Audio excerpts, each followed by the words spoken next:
داناسینا پرتوکان پرتوک زردشت و آوستا نویسکار فرهاد عبدالحمید پالوان مبستش بر هفکرون و نویساندن آوه مجاره او کو نوی نوی نتویا ما دربار کلپورین هری گرینگ و کونار این نتویا خودی زانیاری راست بن.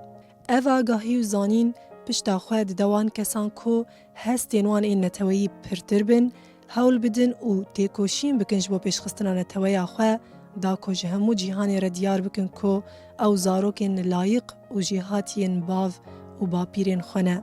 هول بدن سودیج ازمونا شارستانی رابوریا پیشین خوارگرن و درسان جوان سربرجیریان درخن.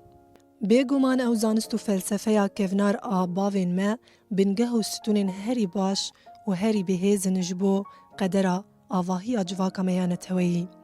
ام چقاسی و بنگه بهیستر و قایمتر بکن سبرو جامع رونیتر و گشتر دبه. بر هما زردشت و اوستا و فلسفه یا یک خدا پرستیه دربار نژاد و نتویا زردشت جهوار هروها دیروک اجدایک بوناوی لبر رونیا بلگه دیروکی آگاهی برفرهت رادکینه. اف بر هما کو بخباته که لیکولینری یا 20 سالان هاتی آماده کرن جبورونی کرنا میراسین کردی و اولا زردشتیه گلک دولمنده و جبو هر خوینه رکی کرد دریه کی آگاهیه.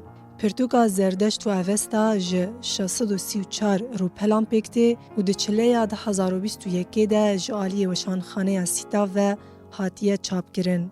پرتوک جهلا محسن اوزدمیر و جسورانی بو کرمانجی هاتیه ورگر کرن.